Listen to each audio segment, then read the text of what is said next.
Hola a todos y bienvenidos a nuestra nueva sesión. Esta vez no es Isidro el que modera, seré yo. Bueno, siempre hemos medio compartido, aunque Isidro siempre se ha llevado mucha más parte de estas sesiones que yo. Y en esta ocasión pues era más práctico que la coordinara y la moderase yo, con lo cual por eso estoy aquí. Para los que no me conozcan, soy Cleo Romagosa y voy a hacer una pequeña introducción en inglés para los asistentes internacionales, porque hoy la sesión será en español. Tenemos 3 ponentes españoles y es una actividad de un grupo español, pero para que todo el mundo lo sepa y le quede claro, ¿vale? Hello, everybody. I'm Cleo Romagosa, the coordinator of the RAS project. That I'm working with Isidro, that is the person who usually moderates these sessions, but today is my turn.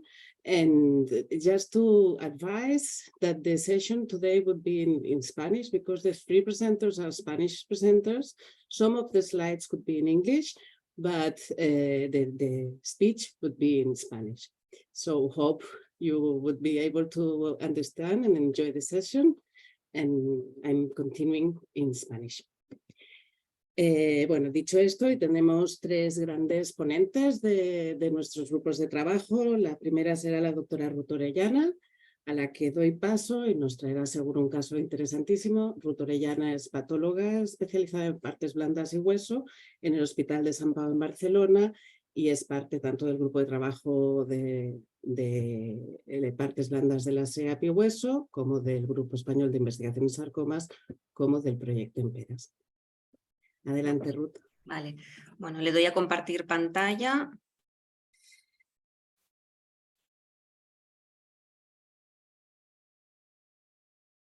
Vale.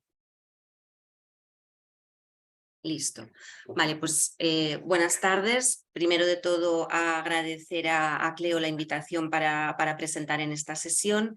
Y el caso que he preparado, pues lo he querido titular Entre el espectro morfológico y la fusión. Y bueno, ya iréis viendo el porqué.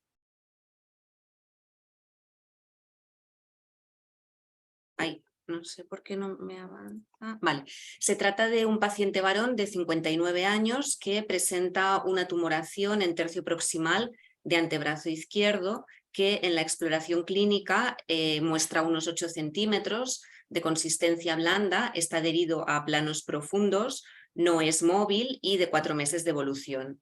Entonces, la primera exploración diagnóstica que se le hace es una ecografía, y en ella pues, se confirma que se trata de una lesión sólida, localizada a nivel intramuscular, isoecoica y homogénea y bien delimitada, con un eje mayor de 5 centímetros.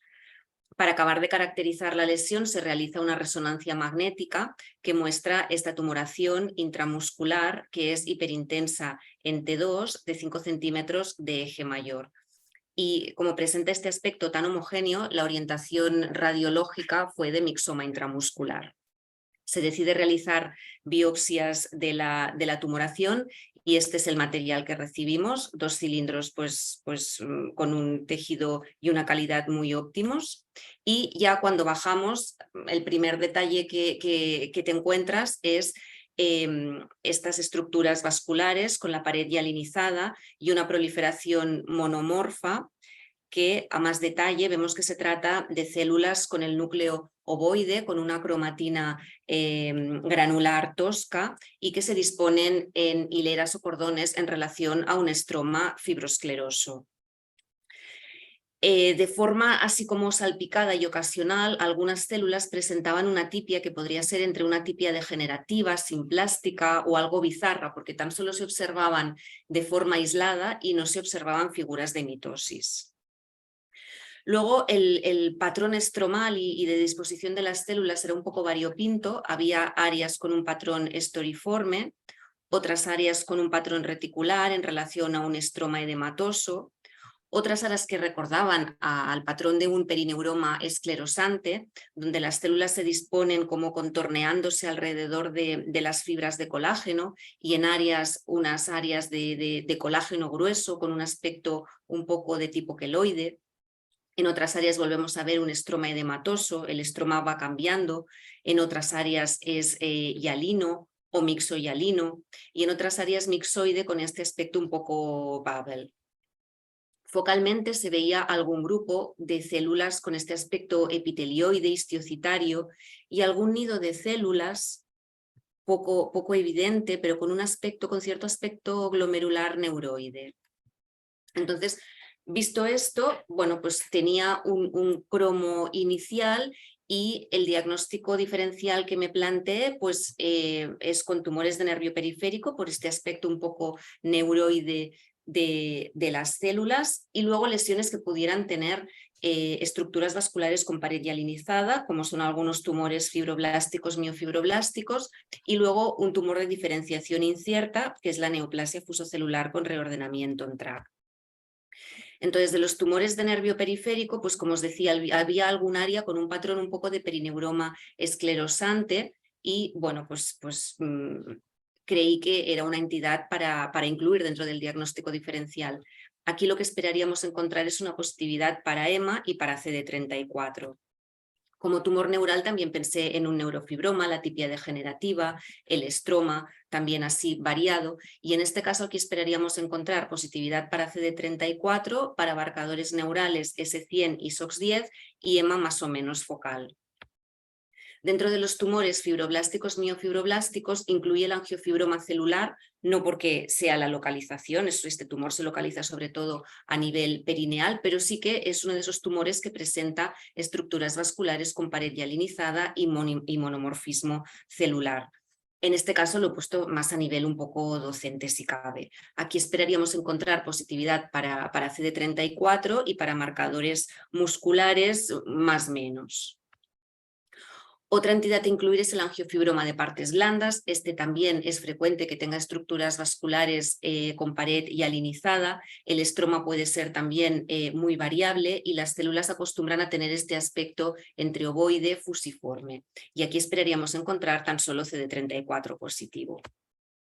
Y luego también el tumor fibroso solitario, porque no deja de sorprenderme que este es un tumor que puede presentar 1001 caras y, ¿por qué no? También puede presentarse con estructuras vasculares de pared hialinizada, con células ovoides y con un estroma también de lo más variable. Aquí esperaríamos positividad para CD34 y STAT6. Y finalmente la neoplasia fusocelular con reordenamiento en TRAC pues tendría un poco también las mismas características que hemos ido comentando y aquí esperaríamos positividad para CD34 y S100 con negatividad para SOX10 y positividad para PanTRAC.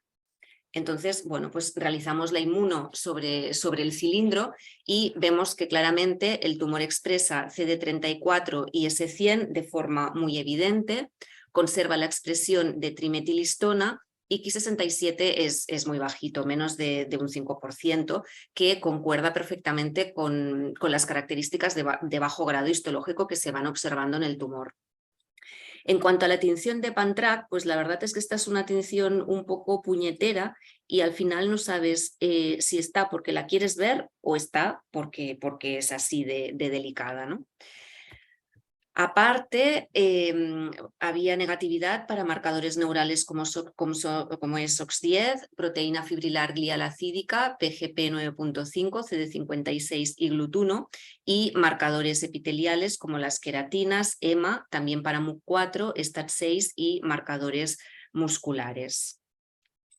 Entonces, llegado este punto, dices, bueno, pues parece que los hallazgos que tengo morfológicos con los resultados obtenidos por inmunohistoquímica, pues de momento parecen que podría tratarse de una neoplasia fusocelular con reordenamiento en TRAC. Pero la verdad es que con esa positividad para en TRAC por inmuno, pues te quedas ahí un poco como inseguro, ¿no? Entonces hice el diagnóstico de neoplasia fusocelular con coexpresión de CD34 y S100, SOX10 negativo, probable neoplasia fusocelular con reordenamiento en TRAC, pero pendiente de confirmación con estudio de NGS. Este caso es de finales del 21 y en ese momento teníamos el panel de Archer, el primero, que no incluye en TRAC. Entonces hicimos la determinación mediante Oncomine. y sí, efectivamente encontramos la fusión característica de ETV6 con ENTRAC3 y por tanto pues sí, se confirma el diagnóstico de neoplasia fusocelular con reordenamiento ENTRAC. Como no había ningún dato histológico de alto grado histológico, pues se decide hacer exéresis de la lesión. Y esta es la pieza de resección que obtenemos.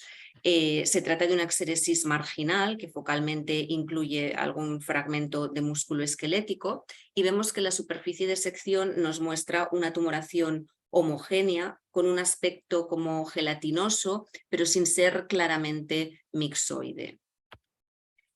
Entonces, esto es una panorámica en la que os quería presentar el margen de crecimiento tumoral, que es predominantemente expansivo. Y entonces aquí empiezan las sorpresas en cuanto a la morfología, porque de repente, pues me doy cuenta de que se trata de una tumoración que parece que tenga un aspecto como de zonación, ¿no? En la zona periférica van apareciendo unos nidos celulares y sí que en la parte central veo esa imagen que me había encontrado en los cilindros, ¿no? Con estos vasos de pared hialinizada prominente y luego pues múltiples variaciones, probablemente en el estroma, que ahora os comentaré, ¿no? Pero bueno, ya empecé a angustiarme un poco, ¿no? De decir, ostras, pues no sabía yo que esto era tan variable. Entonces, bueno, pues había unas áreas fusocelulares con un patrón fascicular que recuerda un poco a la típica espina de pescado, característica del fibrosarcoma o del tumor maligno de vaina nerviosa periférica, pero aquí tampoco se veían criterios de alto grado, la celularidad es blanda y tampoco se veían mitosis. Bueno, entonces me empecé a obsesionar con estos nidos que tienen un aspecto entre glomeruloide, neuroide, que a veces se entremezclan con las áreas de patrón fascicular, que mirando en la bibliografía de aquel momento pues no aparecía descrito, ¿no? Ya veis que os los represento aquí porque es que me obsesioné y hasta les encontré un parecido con un cuadro, es que me parecían fabulosos. Por otra parte, había áreas que presentaban un patrón desordenado, otras áreas en las que había linfocitos y se van viendo estas células también con esta tipia tipo simplástica bizarra que también se veían y se reconocían en los cilindros. Luego había otras zonas en que parece que los núcleos querían hacer empalizadas y pseudocuerpos de Verocay sin ser los típicos bien formados, pero parece que tienen un aire. También, por suerte, había las áreas que observé en el cilindro y eso me tranquilizaba, pero bueno, pues estaba un poco alucinada con el polimorfismo de patrones y de estroma que presentaba la lesión. En otras áreas pues se ve cómo las células neoplásticas se entremezclan con áreas mixoides o con áreas más hialinizadas.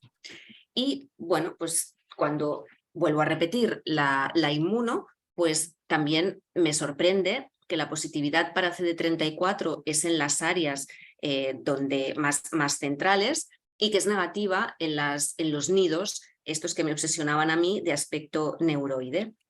Y lo mismo pasa, aquí esta foto me ha quedado como muy clara, pero lo mismo pasa con S100 y que a más detalle sí que se observa una positividad focal en estos nidos, pero ostras, pensé, ay madre mía, pues no sé, pues igual esto es otra cosa y comparte fusión y no tiene nada que ver esto con el diagnóstico inicial, porque además otra vez la tinción para ENTRAC volvía a ser una tinción que te quedas un poco insatisfecho cuando la tienes que interpretar.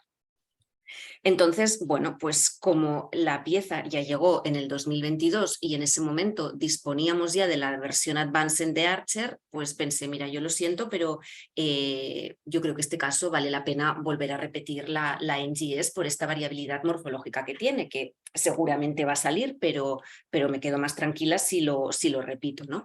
Y bueno, afortunadamente aquí se acabaron mis problemas porque sí, se demostró que la fusión era la misma que habíamos detectado con Oncomine.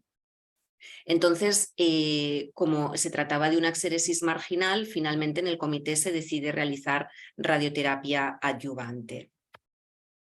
Entonces, bueno, Cada vez las fusiones de quinasas están descritas en neoplasias de múltiples orígenes celulares y de diversas localizaciones, y la importancia de estas neoplasias es que tienen una diana terapéutica que permiten el diagnóstico de nuevos tumores que hasta ahora o no estaban clasificados o estaban mal clasificados. Entonces, concretamente, los tumores con reordenamiento en TRAC, pues tenemos el paradigma de este tipo de neoplasias, que es el fibrosarcoma infantil, que es el primero que se describió y que está caracterizado pues, por esta fusión diagnóstica canónica, ¿no? Luego está la neoplasia fusocelular con reordenamiento en TRAC, que es una entidad emergente que aparece en la última edición del libro de la OMS y que es una entidad que está definida sobre todo molecularmente y que tiene un amplio espectro morfológico, desde áreas que pueden presentar un patrón de tipo tumor neural lipofibromatosis-like, o un patrón de tipo tumor miofibroblástico inflamatorio-like, o un patrón de tumor maligno de vaina nerviosa periférica-like. Y luego aparte hay GIST, wild type, que pueden tener este tipo de fusión, reordenamiento en TRAC. Entonces, bueno, pues las características de estas lesiones o las claves, de esta neoplasia o las claves diagnósticas, pues es la presencia de estas células ovoides, epitelioides, a veces fusiformes, que ocasionalmente pueden ser pleomórficas.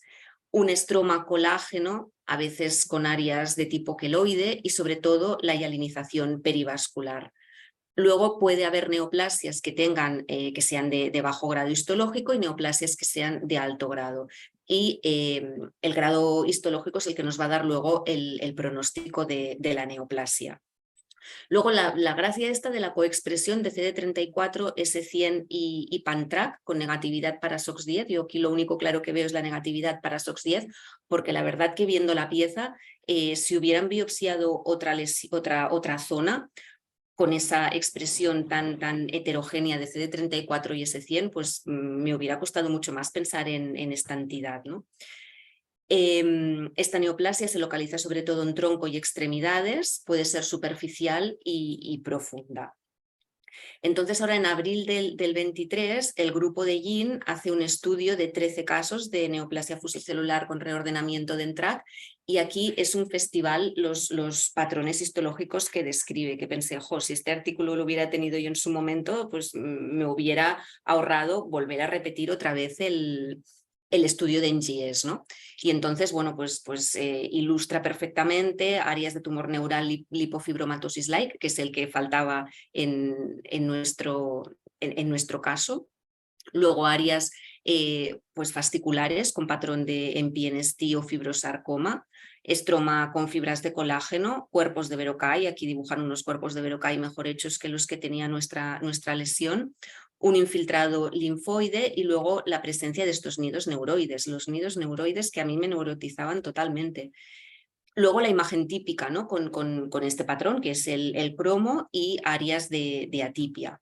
Describe también que puede existir un patrón mixofibrosarcoma-like, alternancia de áreas hiper e hipocelulares, un patrón mioide que puede recordar al miofibroma, un patrón vascular de tipo hemangiopericitoide y áreas de hemorragia. O sea, bueno, si hubiera visto esto, hubiera dicho, pues nada, ya está, es esto, perfecto. Y luego un artículo reciente que también me ha llamado la atención del grupo de Antonescu es el estudio que hace de CD30 en las neoplasias mesenquimales asociadas a fusiones de quinasa, tanto sea en TRAC como BRAF, RAF1 o RED.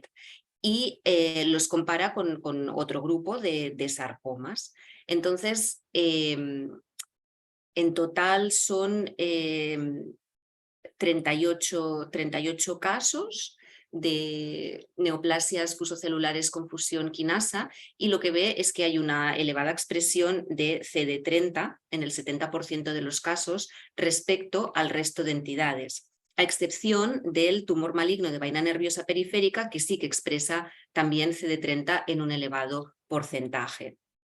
Entonces, un poco concluyen que CD30 muestra una sensibilidad moderada, muy parecida a CD34 y S100, y una alta especificidad como marcador de tumores de células fusiformes con fusión de quinasa. Entonces, esto lo interpretan como muy interesante, sobre todo para seleccionar casos en centros que no tienen en su rutina diaria la tecnología de NGS. Y entonces, bueno, pues proponen que cuando hay una positividad para CD30 en más del 50% de las células con una intensidad moderada fuerte, junto con unas características histológicas que te hagan pensar en esta entidad, pues ojo, que este caso hay que continuar el estudio con NGS y si no dispones de él, pues sugerir que hay que hacerlo y enviarlo a otro centro. Entonces, como curiosidad, hice CD30 en la pieza y la verdad es que me sorprendió porque digo, ojo, pues si el CD30 tiñe más que lo que tenía CD34 y S100. Bueno, me pareció la verdad muy curioso. Y bueno, hasta aquí. Gracias.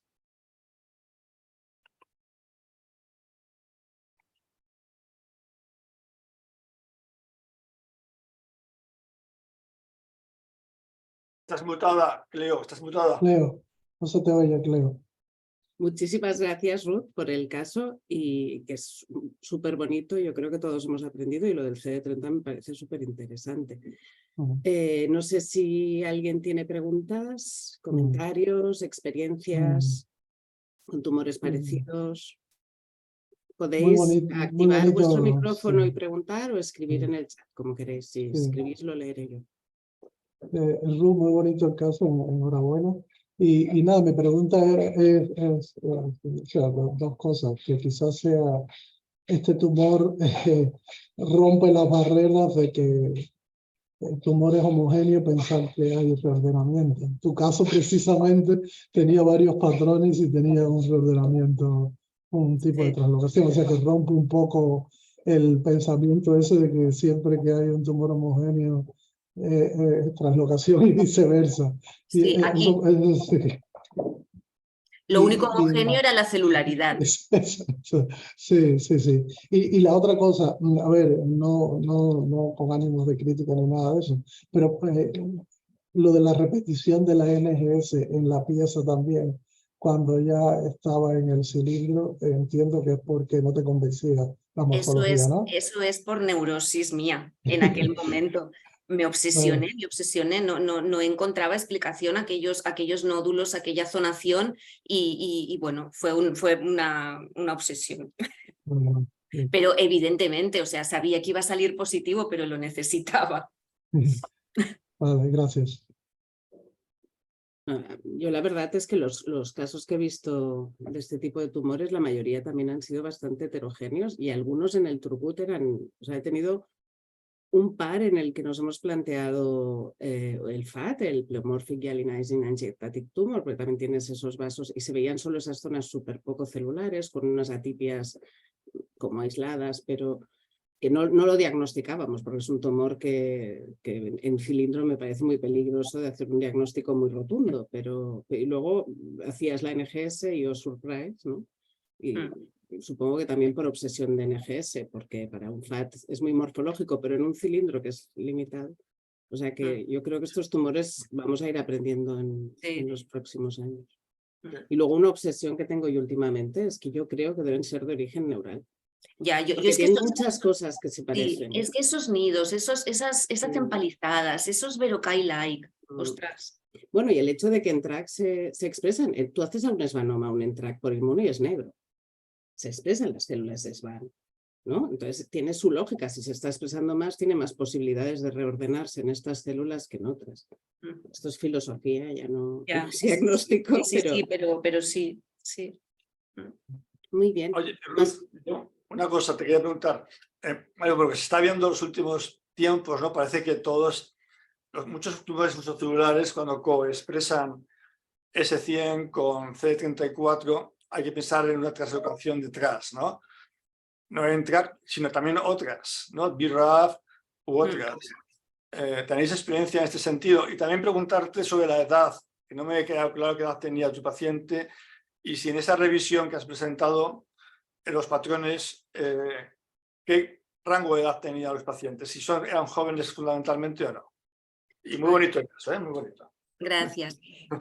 La verdad es que sí, que en los tumores fusocelulares nos hemos encontrado alguno con expresión de S100 y CD34 y hemos hecho NGS y la verdad es que no hemos encontrado nada.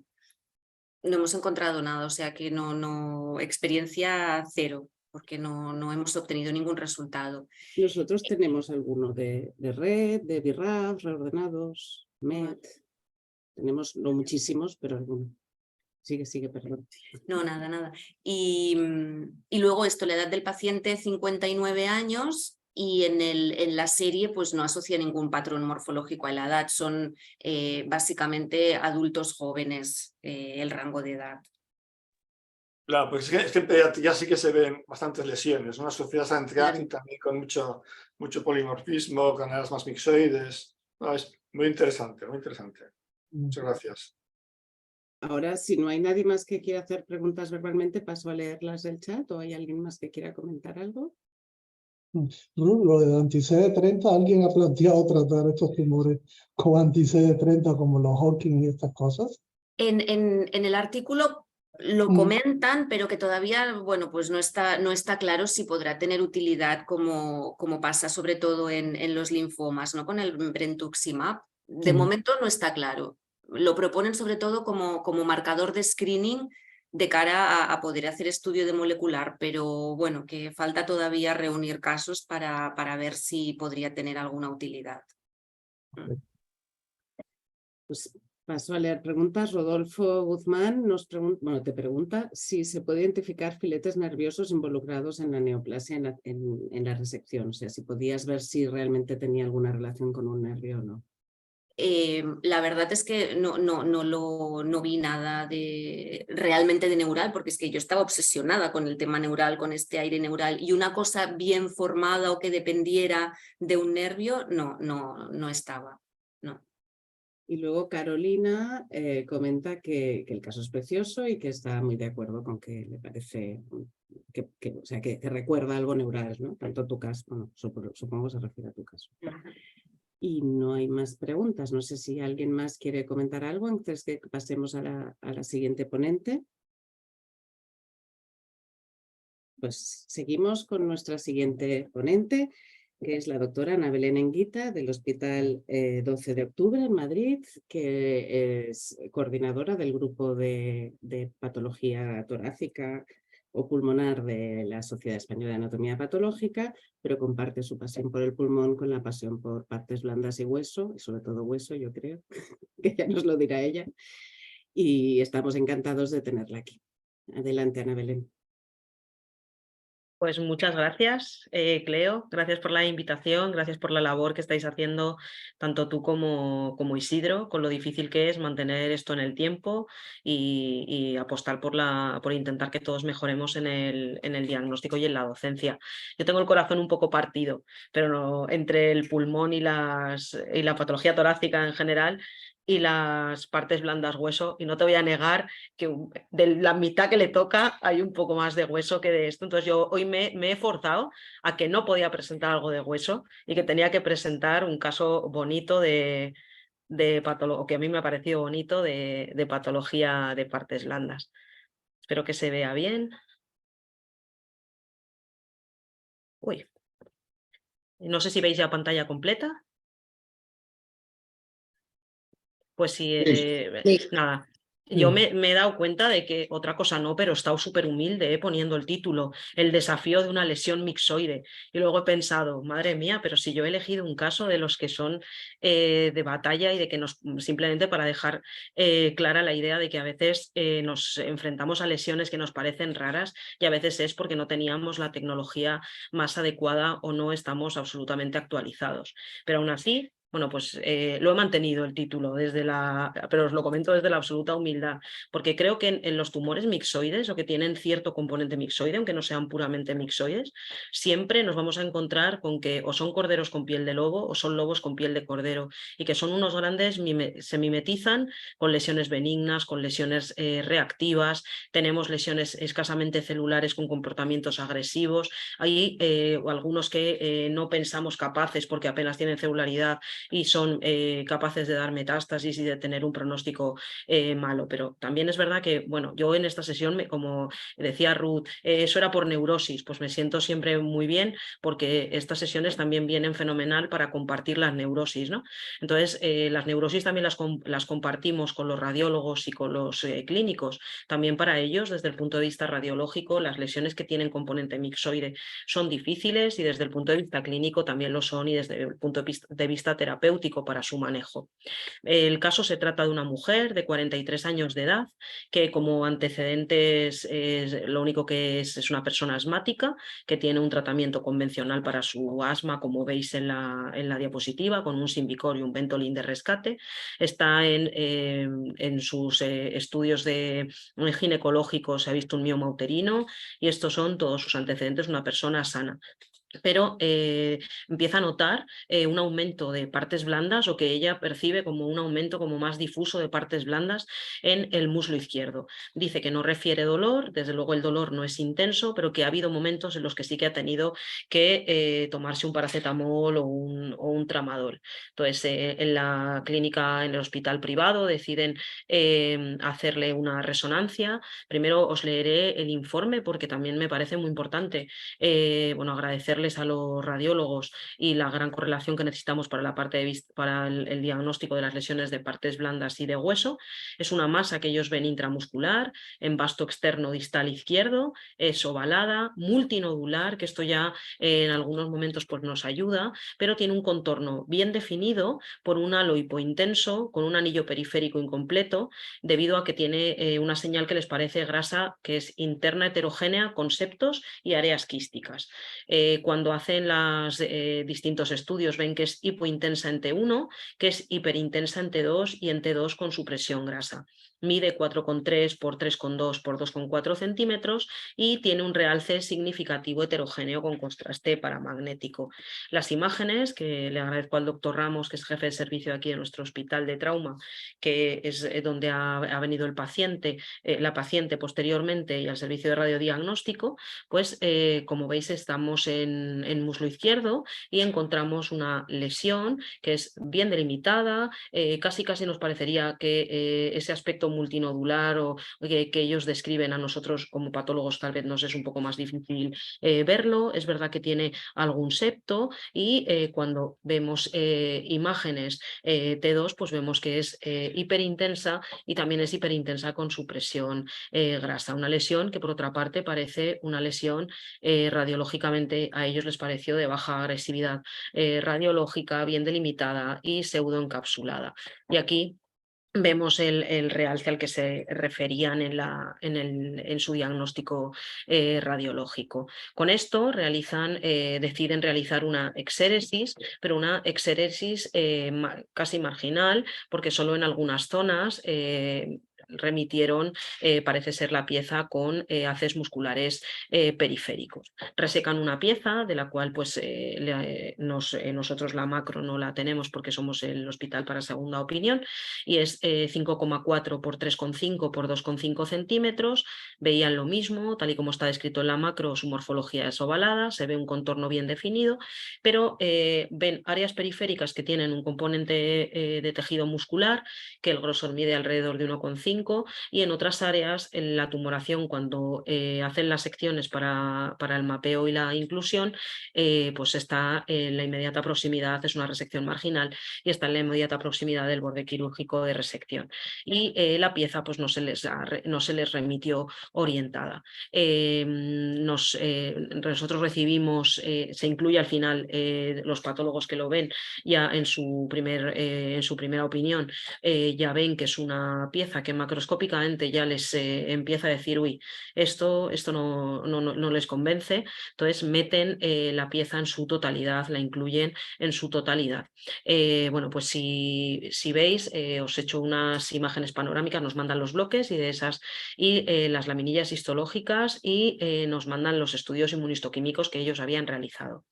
Las zonas periféricas hay áreas en las que se ve este tejido adiposo y el tejido muscular y nos empieza a llamar la atención. La verdad es que yo cuando lo estaba viendo, pues así como de lejos me recordaba un poco al caso de Ruth con matices, pero tiene también varios patrones, tiene un patrón o varias áreas, ¿no?, que son abruptas en este caso, que eso es interesante también para el diagnóstico de este tumor. Mucho seguro que a este aumento ya habréis tenido un diagnóstico de presunción, ya de no le habéis dado ya en el clavo, pero se ve muy bien que tiene unas áreas donde el fondo es más laxo y unas áreas que están entremezcladas, que el fondo es más hialino, y unas áreas en las que parece que tiene una distribución más, todavía en esas áreas como más rosetoide, como más colagenizada, donde está ahora el puntero. La transición entre unas áreas y otras es abrupta, y eso resulta muy interesante. Por otra parte, en otras áreas, esta no está tanto hecha para ver el propio componente del tumor, aunque lo veremos, sino para ver que en otros puntos esas zonas periféricas del componente de la zona de resección muscular no existían, sino que hay una zona que parece una pseudocápsula que está hialinizada, que también, o con la inmuno se ve que son células. Y con la amatoxilina se ve que son áreas hialinizadas del propio tumor, pero no tiene ninguna zona periférica adyacente. Cuando nos vemos estas imágenes, todavía las áreas mixoides son más llamativas, y nos empieza a llamar la atención desde este aumento el aspecto de vasos como bastante en arcada, ¿no?, bastante haciendo unas astas, pero formando como arcos, o con ese aspecto en arcada que decíamos. Luego presentaba algunas áreas que estaban vacías, pero no con lagos mixoides, y se vuelven a ver entremezcladas con estas áreas de donde la celularidad no la vemos bien, pero parece que son eminentemente colagenizadas en el estroma. Cuando nos metemos en las áreas en las que tenemos más áreas más laxas, pues vemos de nuevo otra vez la trama vascular nos empieza a resultar llamativa, y a mí sobre todo siempre me recuerdan un poco a serpientes, y esta era la zona, en la zona que está en el polo, en la zona inferior derecha, pues parece más colagenizada, pero con más celularidad alrededor de esa zona. La trama vascular, pues la trama vascular sí que llama mucho la atención, y es una trama vascular que parece, a mí siempre me parece como más serpenteante, como más elongadas que las que esperaría, por ejemplo, en los vasos de un liposarcoma mixoide, ¿no?, que serían también unos vasos arciformes. Nos metemos a esas áreas de fondo más laxo, más mixoide, y en transición a las áreas más colagenizadas de la zona superior de la imagen. Las áreas del aspecto más mixoide, la celularidad es una celularidad muy blanda, son células de rasgos muy fusiformes, y no nos llama la atención, parece bastante tonto también, bastante monótono. Y existen áreas en las que la densidad celular es mayor, y nos llama de nuevo la atención pues la trama más serpenteante vascular. Y en las áreas hialinizadas, las células que están por encima de ese estroma son de una morfología superponible. Aquí encontramos de nuevo esas áreas en las que empieza a tener un patrón más fasciculado, tal vez en la zona izquierda, que he hecho un poco la foto a posta, sí que encontramos un patrón en la inferior izquierda como de células algo más redonditas, ¿no?, con un halo un poco más claro, que bueno, a mí la verdad es que esperaría que fueran más epitelioides para, por ejemplo, un fibrosarcoma esclerosante, ¿no? Me falta que vayan como en cordones o algo más estructurado. Y pues de nuevo estas áreas de transición, pero esa transición que es aquí soy mixoide y aquí ya no lo soy, con unos bordes bastante netos y definidos. Las mitosis pues las buscamos obviamente como hay que hacer con mucho ahínco, y encontramos una mitosis, y no encontramos más en todo lo que estaba, nos remitieron incluido. Si veis, bueno, las imágenes son células blandas, algo más fusiformes en algunas zonas, con un aspecto en la zona de la mitad de la imagen, que era esa zona de aspecto más hialino, más colagenizado, y que a mí me recordaba mucho al aspecto de la roseta colagenizada, con unas células más redonditas alrededor. Y aquí sí que podía tener las células un poco más de aspecto más epitelioide y más entremezclado. y un patrón en algunas zonas algo más fasciculado, que aquí también lo encontraríamos, y áreas que me recuerdan a las que presentó antes Ruth, de ese patrón en el que parecía que intentaba hacer pues, un patrón un poco más en espina, y áreas puramente mixoides con aspecto de fondo multivacuolado y con ese citoplasma que parece que está haciendo una ebullición. Y la trama vascular, pues yo soy muy fan absolutamente, creo que los vasos en los tumores de partes blandas nos pueden ayudar mucho a encontrar la estructura de cómo es el vaso, y me recordaban a vasos serpenteantes, vasos muy elongados. Entonces, ellos nos lo remitieron, seguro que todos ya tenéis un diagnóstico, ellos nos lo remitieron con un diagnóstico de sospecha y con una inmuno que veis aquí, les había salido citoqueratina E1 E3 negativo. Es verdad que la EMA les había salido negativa, nosotros también la repetimos y es negativa, S100 SOX10 negativa, CD34 negativa, STAT6 negativa, negativa para toda la para actina 1 a 4 y actina HHF35, negativo para desmina, negativo para caldesmón y un índice proliferativo que era bajísimo. Y seguro que todos estáis esperando que yo ponga esa imagen, porque nosotros aquí sí que pudimos hacer una tinta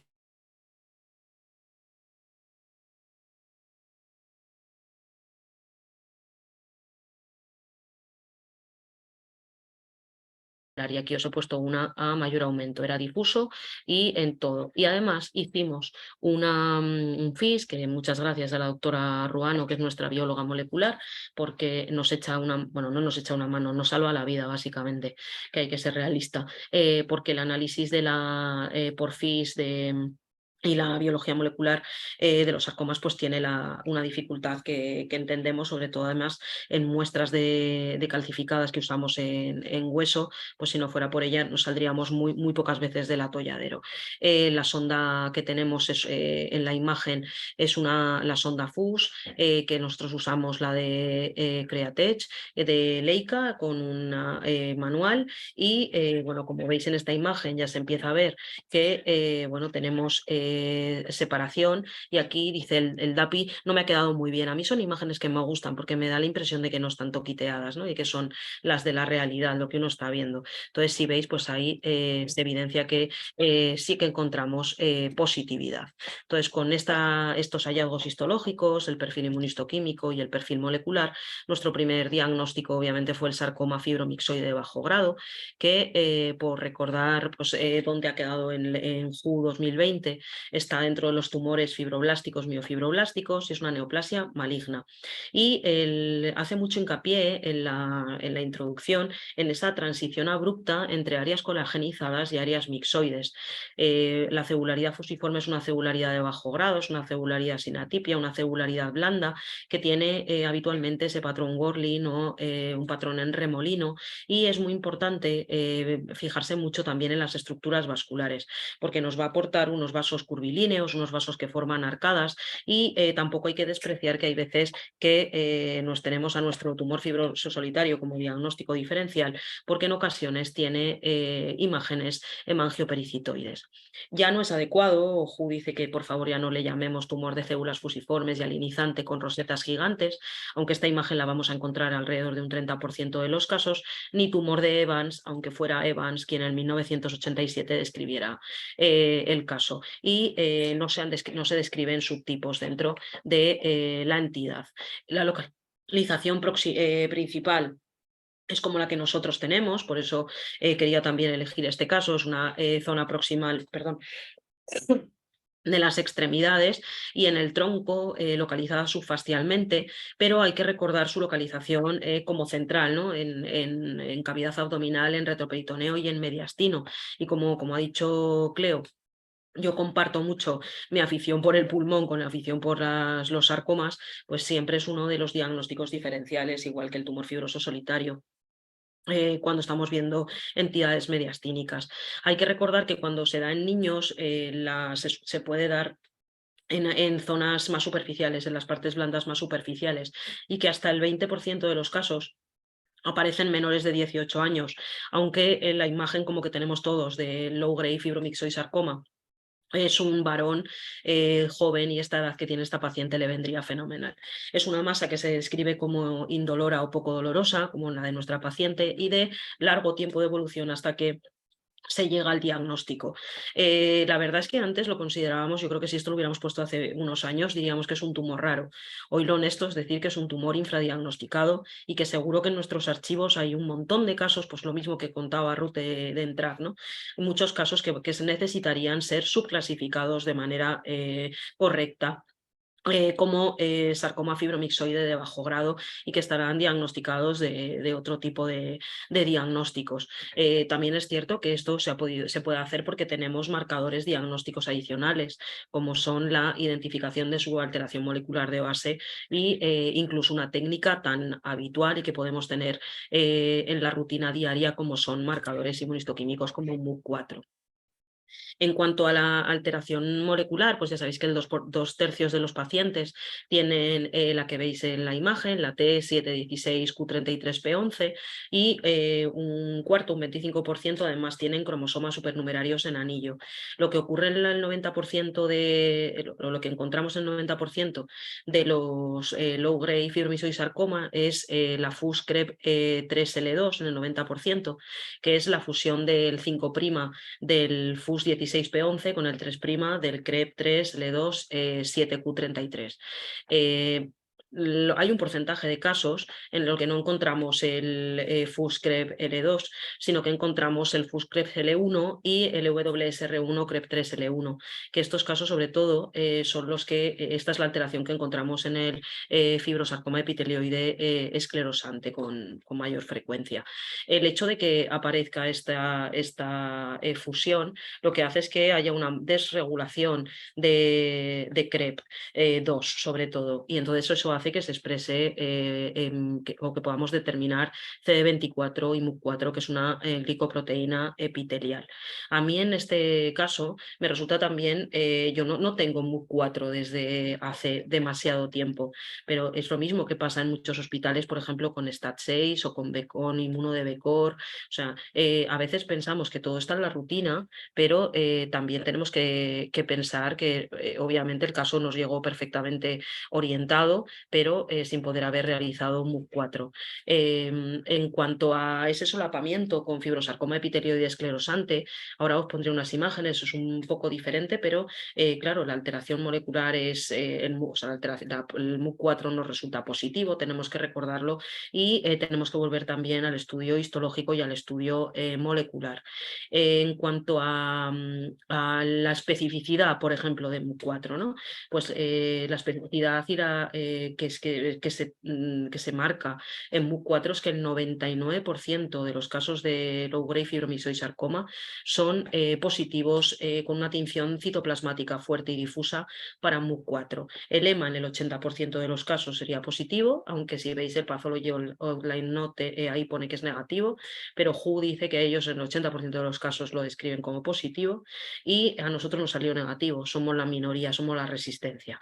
Y la actina musculoespecífica es positiva alrededor de un 30% de los casos. Esto pues resulta interesante también con diagnósticos diferenciales, por ejemplo con la fascitis nodular, ¿no? Hasta el 10% de casos de low grade fibromixoidisarcoma tienen atipia nuclear, hipercelularidad, rasgos de células más epitelioides o de células redondas, pleomorfismo o incluso osificación heterotópica, con lo que eso implica para establecer otros diagnósticos diferenciales. El diagnóstico para nosotros estaría claro, es un sarcoma fibromixoide de bajo grado, y el tratamiento que se había hecho pues era un tratamiento quirúrgico. El problema está en que como no había existido el diagnóstico de sospecha de este tumor, se había pensado que iba más hacia mixoma intramuscular probablemente, pues se resecó con unos márgenes, una resección marginal, y este tumor hay que resecarlo con márgenes amplios, porque este no es ningún bendito de la vida. Es verdad que cuando uno lee las tasas de recurrencia y de metástasis en los artículos a los 5 años, pues recurrencia un 10% y metástasis un 5%, pero es que a largo plazo hay un artículo en el cual las recurrencias son hasta de un 64%, un 45% de los casos cuando se siguen algunos hasta más de 45 años después dan metástasis y en un 42% pues, pueden incluso ser la causa de la muerte del paciente. Claro, te dicen puede dar metástasis hasta 45 años después. El otro día que comentábamos este caso nosotros en nuestro comité, el oncólogo decía, ¿y entonces hasta cuándo lo sigo? ¿Sin EDIE? Pues es una cosa, habitualmente este tumor seguido durante 3-5 años. Las metástasis cuando las da a la pleura, las da al pulmón con mayor frecuencia y también como nódulos en pared torácica. Y si bien la JUDI dice que no hay correlación de la histología con el comportamiento clínico, sí que si tienes áreas de fibrosarcoma epitelioide esclerosante o células redondas, el comportamiento obviamente es más agresivo, y si tienes la lesión más superficial o más pequeña, o sea que sea menos de 3,5 centímetros, el pronóstico va a ser mejor. Estas serían las imágenes típicas, sobre todo para ilustrar, pues que yo sé que hay muchos residentes iba a decir en la sala, pero en el mundo, porque esto ya llega a todas partes, estas reuniones. Estas son las imágenes características de como la imagen que uno tiene en la cabeza de un fibrosarcoma epitelioide esclerosante, ¿no? Esa hialinización, y uno dice, bueno, pues mucho no se parece. Bueno, se parece relativamente, por ejemplo, en esta imagen hay una transición en la zona de la izquierda de low grade hacia la zona del fibrosarcoma esclerosante, y algunas veces los los low grade se pueden parecer. Y tener la imagen, haces el MUC, haces el FUS y si no vas más allá no sabes, este sería el MUC 4 del caso que pone la JU de fibrosarcoma epitelioide esclerosante.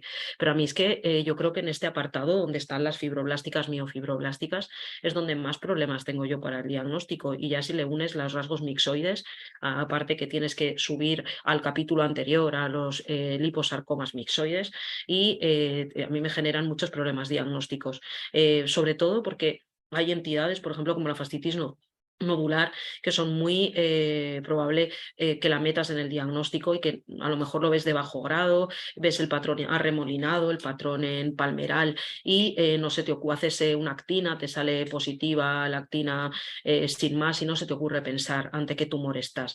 En todos los libros y en todos los, cuando se revisa el low grade fibromialgia y sarcoma, siempre pone la fibromatosis desmoide como diagnóstico diferencial.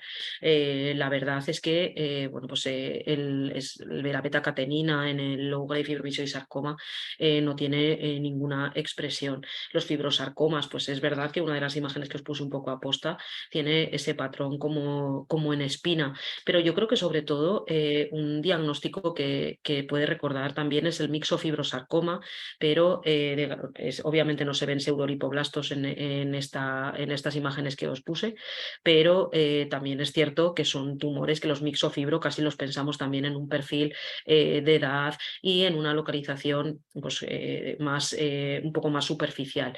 Y en cuanto al neurofibroma mixoide, pues este sería ese 100 positivo, ¿no?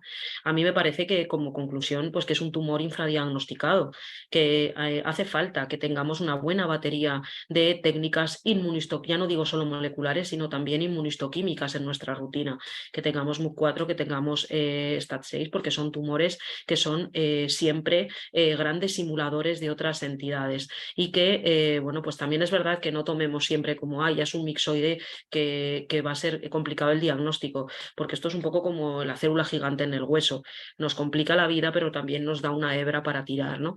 Y sobre todo a mí lo que me pone de manifiesto este caso es la necesidad de que en los comités se discutan desde el inicio los casos, porque hay que planificar desde no solo a posteriori, hay que planificar al paciente a priori, sin saber, poniendo en todas las situaciones, porque ahora esta paciente nuestra pues le han hecho una resonancia, no parece que tenga tumor residual, pero sí que tiene en el lecho quirúrgico una zona que parece un hematoma, pero además hay que ampliarlo porque está quitado con unos márgenes inadecuados, como habéis visto. Y nada, yo hasta aquí reiteraré el agradecimiento y bueno, muy agradecida por traer un caso de la rutina que yo creo que todos tenemos, pero que hace que podamos discutir muchos otros. Muchas gracias. Muchísimas gracias, Ana Belén. La verdad es que yo creo que es importantísimo que se presenten casos de estos porque no, como tú muy bien dices, están claramente infradiagnosticados. O sea que muchísimas gracias, es un caso súper bonito. Y pues doy paso a... Sé que tengo ya una pregunta en el chat, si queréis ya la leemos. porque además me parece una pregunta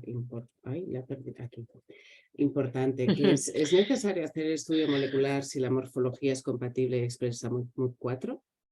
Pues yo te voy a contestar lo que dice la WHO y luego te doy mi opinión si quieres. La WHO dice que no, porque lo pone en las casillas donde ahora nos ha facilitado un poco la existencia, dice que con una morfología compatible y con un MUC4 compatible no es necesario. Lo que pasa es que yo a veces imprescindible y necesario no lo veo superponible, porque una tipificación de un tumor me pasa un poco como con el caso de Ruth. ¿Es imprescindible repetir el ENTRAC en una pieza y en una biopsia? Bueno, podríamos hacer la pregunta, ¿es imprescindible repetir el estrógeno en la mama, en la axila, en el lavag y en no sé qué y en no sé cuántos? Pues estamos un poco en lo mismo. Pero yo creo que un buen diagnóstico tiene que tener también una pata en lo molecular. En tumores que estamos diciendo que ahora lo importante también es saber por qué te expresa MUC4.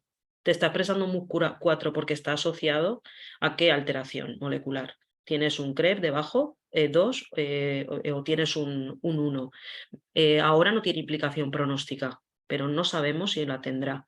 Entonces, no es imprescindible, la WHO no recomienda que se haga, de hecho dice que no es necesario, pero si tú tienes la tecnología, sobre todo también el soporte económico para que ese paciente, el que tú metas ese caso, no saque a otro paciente para el cual sí sea imprescindible, pues yo creo que esos son datos a más a más.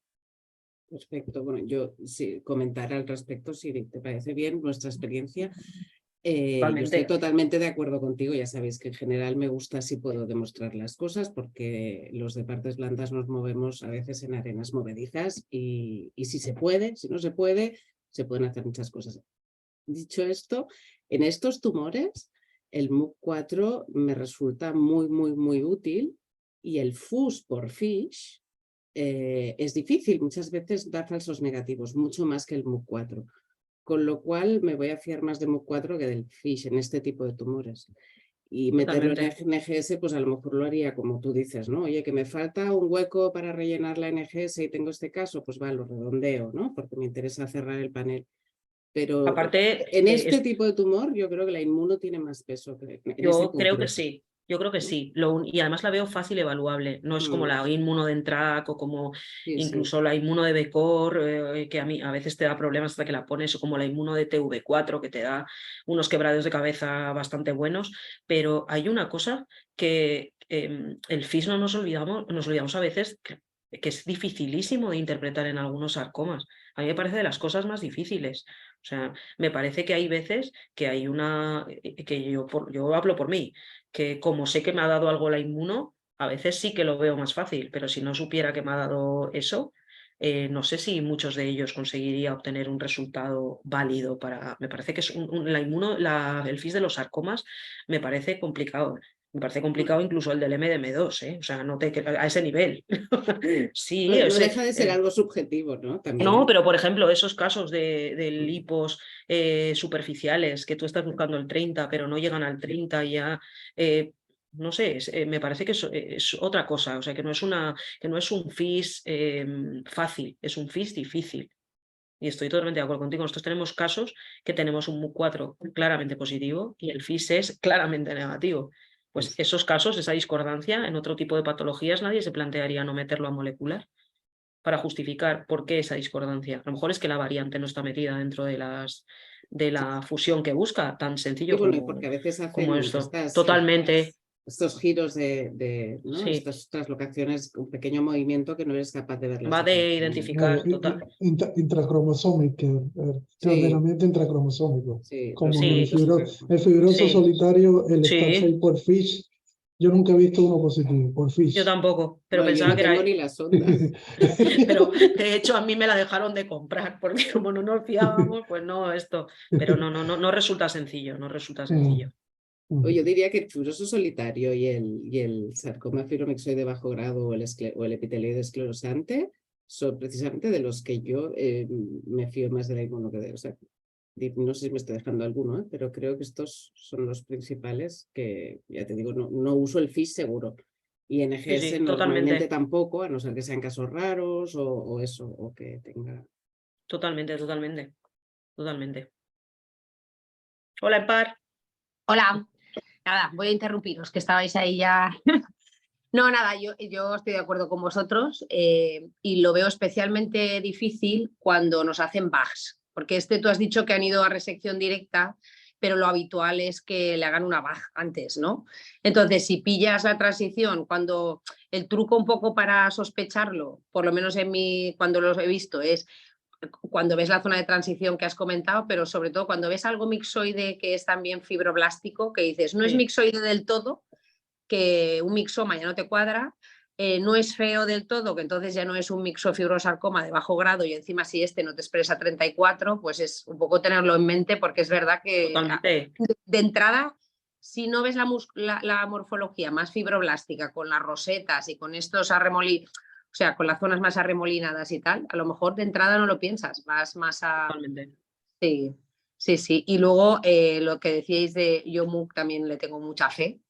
Y cuando lo tenés claro, pues lo que decía Juan Carlos, pues ya directamente sin fish. O sea, pero hay veces que eso que está a lo mejor toda mixoide, esta parte que era toda mixoide, ellos pensando en un mixoma intramuscular, tú pensando que un mixoma no te acaba de cuadrar, pero que podría ser, o algo más celular y tal, y de repente te sale MUC, es como que dices, voy a hacerle un puntito más, a ver si es verdad que no es una expresión casual.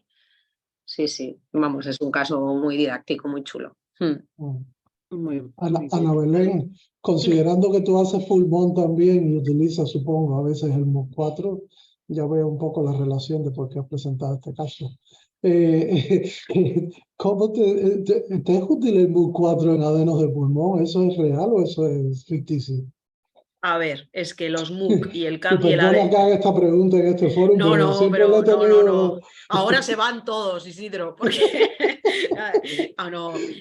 Yo la verdad te digo, a mí bueno, en las guías de recomendación de cómo de optimizar las muestras para cáncer de pulmón, el MUC4 no está contemplado y los MUC en pulmón están poco estudiados de la utilidad de verdad para su clasificar y nosotros no lo usamos de rutina, porque además cada vez que nos venimos arriba y utilizamos los MUC, por ejemplo, entre los que son, a ver si va a ser una metástasis en vez de un primario, lo que nos genera es un barro que no sabemos ya por dónde tirar. Gracias. ¿Alguna otra pregunta o comentario? ¿Alguien quiere explicar su experiencia con estos tumores o dudas? ¿No? Pues seguiremos con nuestro último ponente, que la verdad es que me hace mucha ilusión presentarlo. Es mi jefe de servicio, es el doctor Santiago Ramón y Cajal, jefe de servicio del Hospital Vall d'Hebron y actual presidente de la Sociedad Española de Anatomía Patológica, aparte de muchísimas otras cosas, pero entre todo lo que es un apasionado de las partes blandas. Desde que yo empecé me transmitió su amor y me encomendó la tarea de lidiar con este área, a lo que le estoy muy agradecida porque la verdad es que me gusta mucho y me ha dado la oportunidad de trabajar con todos vosotros, que ya sabéis que me encanta. Con lo cual, Santiago, te cedo la palabra. Venga, pues ya estoy compartiendo, creo, ¿no? La pantalla, ¿no? Sí, se ve muy bien. Bueno, nada, pues muchas gracias, Isidro y Cleo. Pues para mí, la verdad, estar aquí apoyando todo lo que pueda, pues es un placer y un honor, ¿no? Además, contigo, Cleo, que cogiste muy bien el tema de partes blandas desde hace ya un montón de años.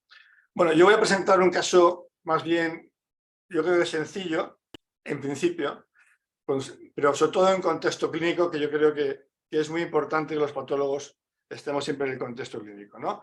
Este es un caso de una mujer que en el momento de la cirugía final tenía 58 años, pero que empezó desde los 42 con problemas en la cadera, que tuvo una necrosis idiopática de la cabeza del fémur, una enfermedad de Perthes, y se le hizo un reemplazamiento, como veis ahí, de la prótesis, y 14 o casi 15 años después empezó con dolor en dicha cadera y ya empezó un poco un martirio para ella con infecciones de repetición, etcétera, y al final pues se pinchó, tenía infección, no respondía a antibióticos y se le reemplazó la prótesis, ¿vale?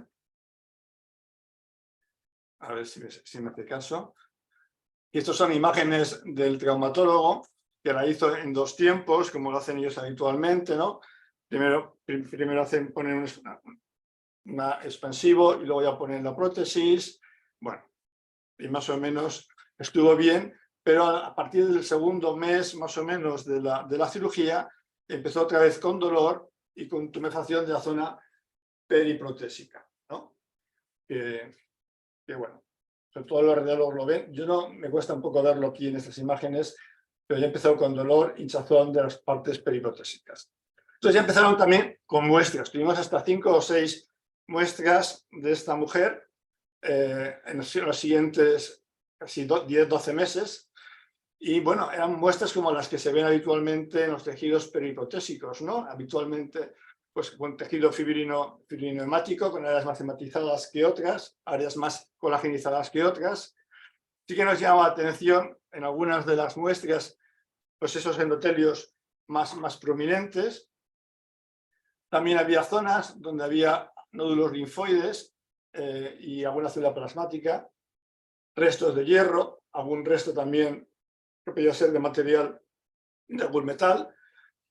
Se veían también algunas células así un poquito más prominentes, que yo creo que más o menos se puede ver en muchos de los tejidos periprotésicos, ¿no? E incluso, que esto quizá lo comentemos al final más, que aquí, visto de forma retrospectiva, pues me entran más dudas, había zonas donde veis estos endotelios también con una cierta atipia, ¿no? Están hipercromáticos, este estoma colagenizado, etc. Asimismo, había áreas en algunas de las biopsias con necrosis aséptica, tejido de granulación y componente linfoide inflamatorio en la periferia. Bueno, ya en las últimas, pues también predominaba el componente agudo, más de 5 polis por campo de granulamiento. Por tanto, se decidió hacer biopsia y dejarse de tanta, hacer una biopsia Trucut, entonces de la lesión. Bueno, aquí he puesto algo que quizá no se hace de forma habitual, cómo clasificar o diagnosticar o poner apellidos a las lesiones estas en relación a las prótesis, que la sinovitis. Bueno, según el consenso internacional, si predomina la infección, si predominan los daños asociados al desprendimiento de partículas metálicas o cerámica o lo que haya tenido la prótesis, etc. Total, nosotros en las diversas biopsias pues vimos que tenía infección, sobre todo en las últimas, también reacción adversa de la prótesis, que es un poco esa necrosis que veíamos a celular, ¿no? Que en principio se asocia a veces con respuesta autoinmune en algunos de estos pacientes. Y también se describió en nuestro hospital y en otro hospital que también hay biopsias de otro hospital, ese tejido vascular que os comentaba que tenía una cierta hiperatipia, ¿no? Y eso nos preocupaba y preocupaba mucho a los clínicos. De tal forma que ya acabó pues casi un año, no llevaba un año, 10 meses, pues la mujer, veis que aquí se veía muy bien, tal como el radiólogo y traumatólogo han enmarcado, la lesión era muy expansiva, había aumentado mucho en partes blandas, con una consistencia hemática y fibrosa, y había un área de fina calcificación encapsulada en gran parte, y luego también tenía fenómenos secundarios de osteolisis en las zonas óseas adyacentes, ¿no? Total, que era un dolor de cabeza para los clínicos y para nosotros este caso. Lo consultó aquí, como veis, y esta es una diapositiva de los clínicos que llevaban a la mujer, pues todos medios servicios del hospital. Llegaron a una conclusión, sobre todo a nivel de radiología y oncología médica, que podía ser un hematoma crónico expansivo y que quizá también algo inmunológico detrás, porque tenía una hipergamma globulinemia.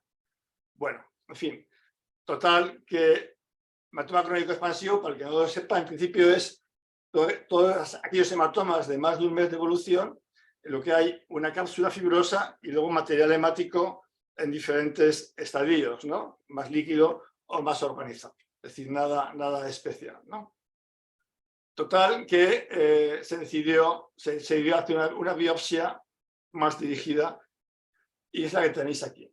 Que hicieron esos Trucuts, esos 3 Trucuts, que a más aumento pues ya se veía en parte de la zona esta disposición laberíntica con células ya atípicas, ¿no? Irregulares, formando estas porretillas o papilas y con pues, células inflamatorias en el contexto, ¿no? En la periferia también se podían ver células más epitelioides, incluso sueltas, con franca atipia citológica, incluso algunas que parecían pues, un poco o rhabdoides o algo anillo de sello, pero más bien algo rhabdoides. O esta otra imagen, en un fondo bastante fibrosado, he seleccionado las áreas, digamos, más atípicas, donde se veía también esta estructura con una luz central, ¿no? Y la atipia citológica muy clara. Aquí veis que hasta parecen estructuras adenomatosas, ¿no? Total, que teníamos una mujer con un montón de biopsias, todas más o menos interpretamos de reactivas, y que en esta biopsia pues teníamos estas áreas tan atípicas, ¿no? Con lo cual, en la parte, en el estudio inmunohistoquímico inicial que hicimos, pues salió la creatina muy positiva y el CD34 nos salió pues moderadamente positivo, ¿no? Moderadamente positivo. Sobre todo en la parte más diferenciada de los endotelios. Con lo cual aquí, si hay residentes, pues claro, uno puede pensar que igual lo que tenía la mujer era una metástasis de algún carcinoma, ¿no? Ahí en el tejido perihipotésico, ¿no? Una mujer de 50 y tantos años, pues había que pensarlo. Pero bueno, también había que pensar, y dado que estamos en otra cosa, ¿no? En tumores vasculares, y ya con el CD31 y con el ERG, pues se vio claramente que era positivo para marcadores vasculares. El Ki67 era bastante alto, como veis aquí, más del 20%, con lo cual lo diagnosticamos de angiosarcoma. Yo me inventé tipo Mason, porque tenía un patrón con esta especie de porretas Mason-like, pero bueno, un angiosarcoma básicamente. Le hicimos también el estudio molecular de Archer y no encontramos ninguna alteración genética en este panel, ¿vale? Con lo cual ya pasó un tiempo de discusión en varios comités y se decidió hacer, bueno, un estudio de extensión. Lógicamente les costaba un poco creer el diagnóstico inicialmente porque no se lo sospechaban, y entonces hizo un PET y vieron imágenes nodulares y pseudonodulares en el pulmón, ¿vale? Que se interpretaron entonces como metástasis. Por tanto, a raíz de esto, pues se empezó a dar quimioterapia y radioterapia paliativa local, amén de algunas embolizaciones que se le hicieron localmente, ¿de acuerdo?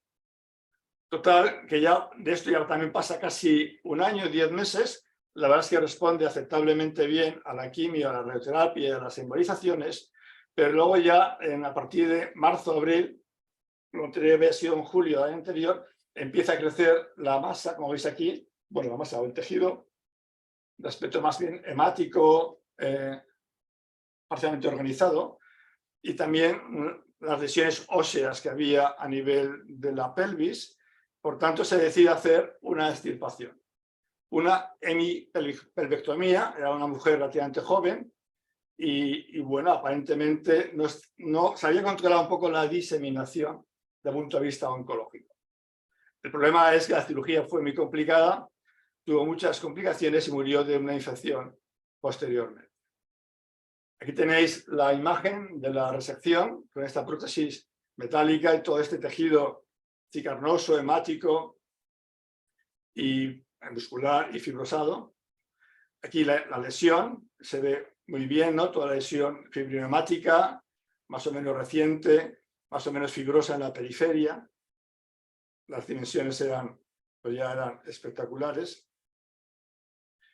Y luego a nivel histológico, ¿qué veíamos? Pues yendo de la parte más periférica, que ya no está la imagen ahora, pero bueno, de la parte más periférica, la parte más, digamos, más tumoral, menos hemática, pues fijaros que también se veía un tejido conectivo fibroso denso y ya se iban viendo también estas estructuras vasculares con endotelios que llamaban la atención, ¿no? Que estaban también bastante prominentes, pero no tanto como hemos visto en la biopsia anterior, ¿no?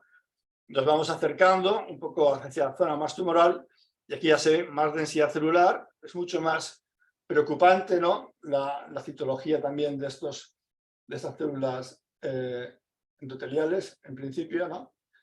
Y bueno, lo digo, me pongo aquí un poco porque yo me estaba imaginando cualquiera de estas imágenes, alguna pieza es fácil, ¿no? Porque puedes hacer una evaluación conjunta de lesiones activas, etcétera, pero en biopsias pequeñas, en punciones o outputs, aquí realmente es un gran problema. Y luego, lógicamente, tenía otras áreas donde la tipia era muy franca y no había dudas de la malignidad, ¿no? Con restos de hierro, pigmentos, etcétera. Y también con un patrón pues, más o menos parecido al anterior. Tampoco voy a repetir muchas imágenes, ¿no?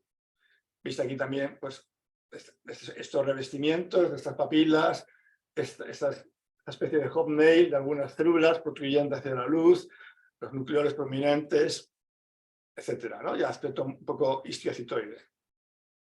Bueno, repetimos la inmuno y más o menos salió lo mismo que en la previa, sobre todo positivo para el C31 y para el ERK. Y las queratinas, el Ki67 y el MYC, que fue también negativos. No vimos sobreexpresión del CMYC. Con lo cual, estábamos ante un tumor vascular, un angiosarcoma, y bueno, simplemente para repasar para los residentes y luego los dos mensajes que quiero dar, pues que también esto es complejo, de alguna forma, entre los patrones morfológicos y luego subtipos moleculares, pues nuestra especialidad se va haciendo un sudoku, y aquí, pues en tumores vasculares de partes blandas, pues hay 16 tipos, ¿no? Incluyendo el angiosarcoma, y no quiero ni tengo tiempo para repasar todos. En hueso tenemos 4 tipos, fundamentalmente, el hemangioma de hueso, el hemangioma epitelioide, el hemangioma epitelioide y el angiosarcoma de hueso. Y solamente he buscado imágenes para repasar 3 o 4, pensando en los residentes como diagnóstico diferencial. Uno, pues se podría ser lo que antes era el tumor de Dasca, que ahora llaman el angioendotelioma intralinfático papilar, que puede tener áreas morfológicamente parecidas, en el sentido de esta disposición laberíntica y esa proyección intraluminal de portillas con las células tumorales, pero esta lesión tiene marcadores linfáticos que el nuestro no expresaba, el de 240 ni otro, y además suele ser una lesión de bajo grado y con mucha menos atipia citológica. Pero es bueno saberla y tenerla en consideración. Luego tenemos el hemangioma epitelioide. Interesante y también, ya no es muchas veces difícil, no solamente en partes blandas o hueso, en cualquier otra localización. Bueno, aquí tenemos la suerte de que hay una translocación bastante característica con el FOS, ¿no? El FOSB. Y luego tenemos que yo lo veo también difícil de diagnosticar, y por eso yo creo que hay que pensar en ello, en los hemangioendoteliomas epitelioides, ¿no? Que a veces hay un predominio de componente fusocelular, mesenquimal y poca celularidad tumoral. Celularidad tumoral, cuando se ve, pues tiene también luces vasculares intracelulares, etcétera, y su atipia citológica, pero a veces, en algunos casos, pueden ser francamente complicados. Aquí también tenemos la ayuda molecular de una translocación con el CAM-A1 que se detecta en la inmensa mayoría de los casos. Con lo cual, aquí, como decíais antes, es muy importante, en caso de la mínima duda, hacer estudio molecular o mandarlo a un sitio que lo haga, ¿no? En relación con los angiosarcomas, yo mencionar 4 pinceladas. Lógicamente, son mucho más frecuentes a nivel cutáneo, más de la mitad de los casos. En partes blandas, según la OMS, es en torno al 2-4% de los sarcomas. Es interesante que la mayor parte de los sarcomas tienen carotipos muy complejos, es decir, alteraciones cromosómicas groseras de pérdidas o ganancias, que un porcentaje alto tienen altos niveles de MYC, por esto lo hicimos, amplificación del MYC, fundamentalmente los asociados a irradiación o al linfedema crónico, pero es raro en otros tipos de angiosarcomas. También es recordar a los residentes que pueden expresar, sobre todo los epitelioides, queratinas y emas, y confundirnos con metástasis de un carcinoma, y que luego el pronóstico es en general malo, ¿eh? Y luego los factores etiológicos, que es un poco por lo que también he elegido el caso, ¿no? Los factores etiológicos, a mí es un tema que siempre me interesa muchísimo en los tumores. Los angiosarcomas, pues está claro la asociación con relación previa, con edemas, linfedemas también crónicos, con la asociación con fístulas arteriovenosas, con hemangiomas persistentes o malformaciones, son raros pero puede haber, asociación con traumas o cirugías previas, y en ciertos síndromes, como veis aquí en la neofibromatosis, puntualmente puede haber algún caso, etc. Y luego hay pocos, pero ya se van describiendo también asociados con prótesis, ¿no? Con prótesis o incluso con el hematoma crónico expandido, que yo la verdad lo desconocía, esta asociación, y ahora os enseñaré que ha sido descrito pues no hace mucho tiempo, ¿no? En relación con nuestra paciente y con estos factores etiológicos, pues tenemos dos posibles asociaciones. Una es con la prótesis y otra con el hematoma crónico expansivo este. En relación con sarcomas y asociados con prótesis, pues ha habido más de 20 o 30 artículos. Hay un metaanálisis bastante bueno del 2016, donde recoge más de 31 artículos, con más de 1.200 pacientes con prótesis. Yo aquí me pierdo un poco, pero en fin, aquí lo importante es distinguir las prótesis que llaman MOM, que son metal sobre metal, de las que es cerámica, lo que sea sobre metal. Las tóxicas son las MOM estas, las metal sobre metal, versus el resto. Y que, bueno, estudiaron todo el tema de la mortalidad y vieron aproximadamente 25 tumores, ¿no? Y luego la serie del 12 de octubre, que publicasteis hace unos años, que también la recogí, tenéis 31 casos de sarcomas asociados a prótesis en 50 años. Es decir, no llega un caso por año, pero bueno, también es una cosa a tener en cuenta. No solo angiosarcomas, sino también otro tipo de sarcomas. Importante que la duración, o sea, el desarrollo de los tumores es muy tardío, ¿no? A partir de 9 años, como los más precoces, digamos, pueden ser a partir hasta de 30 o 35 años, sobre todo los de torrillos. Bien, en nuestro caso, muy puntualmente se veían restos metálicos, como en algunos tejidos periprotésicos se ven con más facilidad, y la verdad es que no tengo tiempo, pero vamos, lo tenía preparado los diferentes tipos de metales que se pueden ver, ¿no? Y podemos más o menos intuir a veces por el tipo de partícula que hay en los histocitos, pero bueno, lo dejo aquí, ¿no? Que sepáis que hay referencias muy buenas de cómo se pueden ver a diversos tipos de partículas. Y luego está la asociación con el hematoma crónico expansivo, que yo lo desconocía, francamente, y que se han descrito en un artículo de Surgical Pathology de hace pues, 6 o 7 años, 5 casos, ¿no? En la serie que tenían, con lo cual ahí, bueno, insisten en que casi todos estos casos de hematoma crónico expansivos pues hay que mirarlos con mucho detenimiento porque pueden encontrarse malignización del componente vascular. Se encontraron 5 casos de angiosarcomas y todos eran además epitelioides.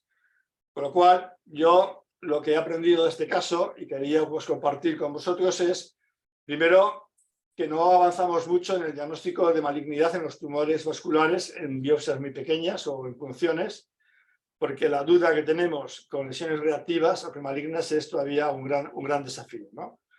De hecho, esas biopsias previas, que yo todavía no sé seguro si realmente era relativo o preneoplásico, sigue siendo un gran problema porque no hay un patrón molecular todavía que nos ayude a tomar decisiones, ¿no? A objetivarlo.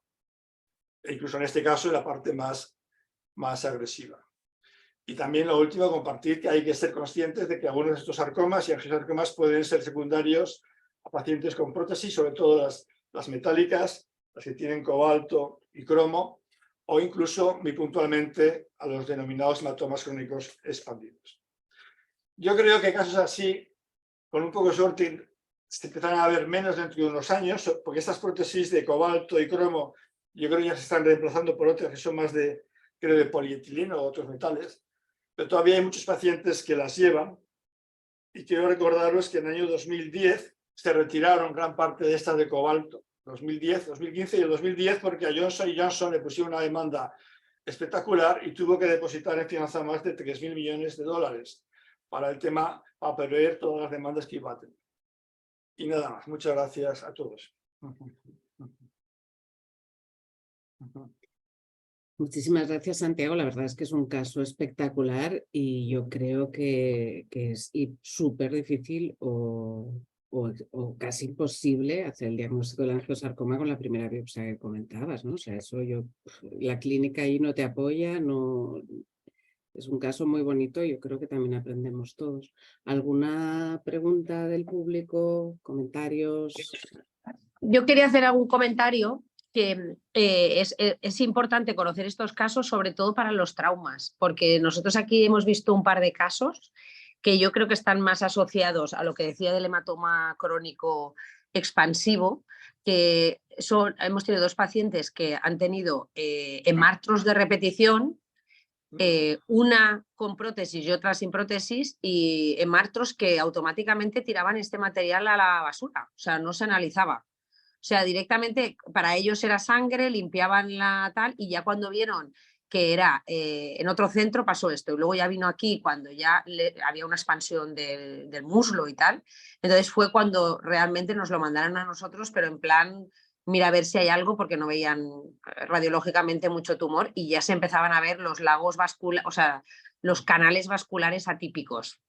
Y entonces también pensamos si a lo mejor podría tener alguna alteración molecular, pero claro, la verdad es que no hicimos mucho, solo hicimos el CEMIC y no salía, porque en los casos en los que hay amplificación de CEMIC, en las lesiones previas, que no son todavía angiosarcoma, también se puede ver. Entonces nos podría ayudar para como un poco de sospecha. Yo me preguntaba si en este caso, al ser una morfología epitelioide, que se ve también la citoqueratina, si a lo mejor en las previas, porque no es normal que un vaso lo exprese la citoqueratina, si en las previas que veíais ya un pelín atípicas, si a lo mejor le hicierais citoqueratina, si hubiera salido algo.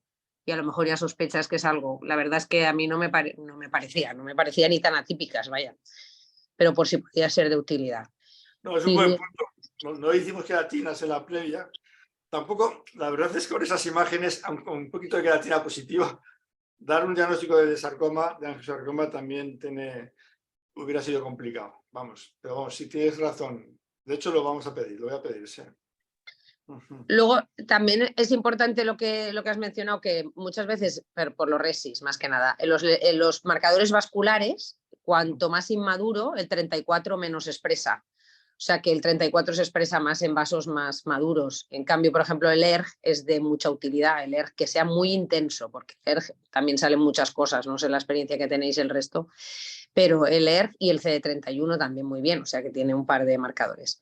Y luego no conocía la clasificación de lo de la sinovitis, porque yo utilizo la de Feldman, los criterios de Feldman, que ya me he dado cuenta que no son 5 en 5 campos, sino 5 por 5. O sea, casi que le hago caso cuando son 25, porque menos sobrediagnosticaríamos las artritis sépticas.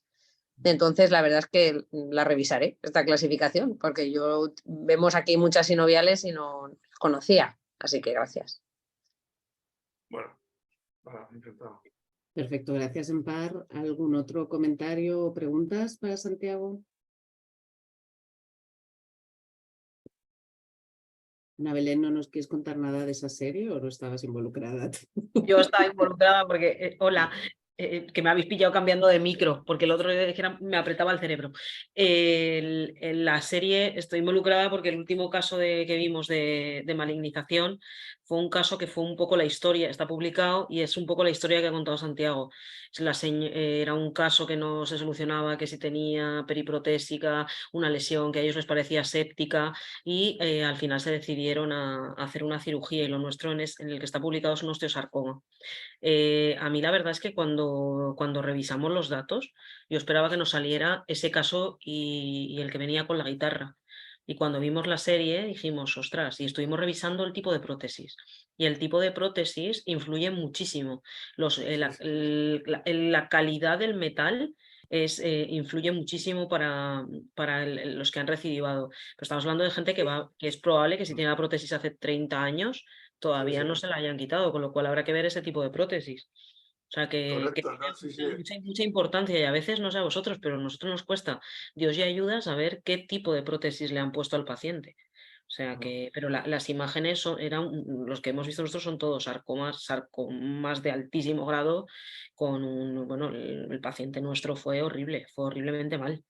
Y en cuanto a lo de las hematomas, yo quería hacer un comentario que también hay que tenerlo en cuenta en otro tipo de lesiones. A mí una de las lesiones que más me acuerdo siempre es de una lesión de partes blandas de una señora que estaba, no, es que se sienta siempre del mismo modo y entonces biopsias de piel, no, esta es por la postura, nunca llegaban más profundas hasta que se decidieron a tomar una biopsia profunda y lo que tenía una hemorragia y un hematoma encapsulado era un sarcoma sinovial. Entonces, es impresionante también y cuando lo revisas dices, esto no es raro, esto la gente ya lo comenta. Luego está publicado que es una de las lesiones que más áreas hemorrágicas puede dar. Entonces, que no digamos, no tiene nada aquí, pero ¿qué tiene debajo? Esto es un clásico del paciente con sarcoma que se lee, ¿no? Que si tiene un hematoma o que si tiene un lipoma o que si tiene, ¿no? Se malinterpreta de benigno hasta que la cosa se... Hasta que ya, sí, pero que no solamente esté como el sarcoma epitelioide, que todos tenemos en la cabeza de, ay, se ganó 2 biopsias. No, es que... En tu caso, Ana Belén, me acuerdo que te llamé el año pasado para ver si habéis hecho un update de la serie, ¿no? De sarcomas asociados a prótesis que terminaban en el año 2000, si no recuerdo mal, ¿no? Y sí. claro, yo supongo que hay muchas más prótesis, ¿no? Desde el año 2000 hacia acá.